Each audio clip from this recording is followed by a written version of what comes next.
Magandang araw po. Narito na po ang magiging lagay ng panahon ngayong araw ng Biyernes, August 22, 2025.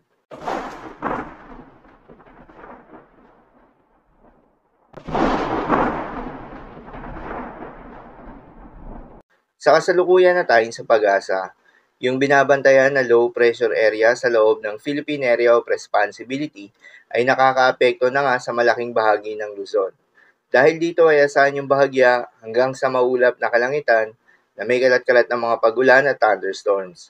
Habang sa nalalabing bahagi pa ng ating bansa, particular na sa may Southern Luzon, Visayas at Mindanao, ay asahan rin yung bahagya hanggang sa maulap na kalangitan na may kalat-kalat ng mga pag-ulan at thunderstorms na dulot naman ng southwest monsoon o hangin habagat.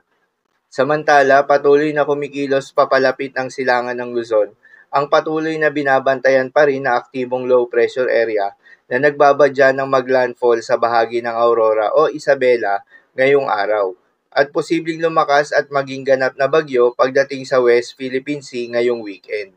Ang nasabing low pressure area nga ay huling namataan sa layong 265 kilometers east ng Kasiguran, Aurora. Kumikilos ito pa west-northwestward sa bilis na 10 kilometers per hour. Nananatiling nasa katamtaman o medium chance ito na maging isang ganap na bagyo within the next 24 hours. Inaasahan na tatawirin nito ang bahagi ng northern at central Luzon ngayong araw. Sakaling maging bagyo ito habang nasa loob ng Philippine Area of Responsibility, ay papangalanan nito ng pag-asa na bagyong Isang. Para sa magiging development nito, patuloy lamang na magantabay sa mga update na ating ilalabas, lalo na ng pag-asa.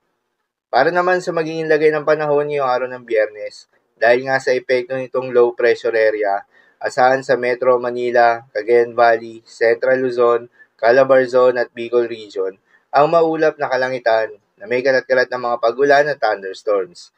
Posible ang mga pagbaha o pagguho ng lupa due to moderate to heavy rains. Habang sa may Visayas, Mimaropa, Zamboanga Peninsula, Barm, Lanao del Norte at Misamis Occidental ay asahan rin yung maulap na kalangitan na may kalat-kalat ng mga pag-ulan at thunderstorms na dulot naman ng southwest monsoon. Posible rin ang mga pagbaha o pagguho ng lupa due to moderate to heavy rains. Habang sa nalalabing bahagi ng Luzon ay asahan rin yung maulap na kalangitan na may kalat-kalat ng mga pag-ulan at thunderstorms na dulot nitong trough or extension nitong low pressure area. Posible rin ang mga pagbaha o pagguho ng lupa due to moderate to at times heavy rains. Habang sa nalalabing bahagi pa ng Mindanao ay asahan naman yung bahagya maulap hanggang sa maulap na kalangitan na may kalat-kalat ng mga pag-ulan o thunderstorms na dulot naman ng southwest monsoon.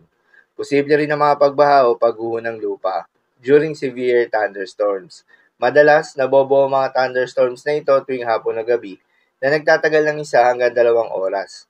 Kaya naman ingat sa mga posibleng banta ng pagbaha at pagguho ng lupa, lalong-lalo na sa mga lugar na inuulan na noong mga nakaraang araw pa. At para naman sa magigilagay ng mga dagat baybayin, ayon sa pag-asa ay wala tayong nakataas na gale warning sa anumang seaboards ng ating bansa. Kaya naman malayang makakapamalaot yung mga kababayan nating mangingisda.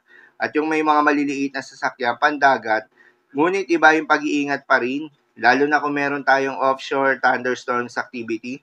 Asahan yung paglakas ng hangin at kakakibat nito ay pagtaas rin ng mga pag-alon. So, lamang po para sa lagay ng panahon ngayong araw ng Biyernes. Keep safe everyone.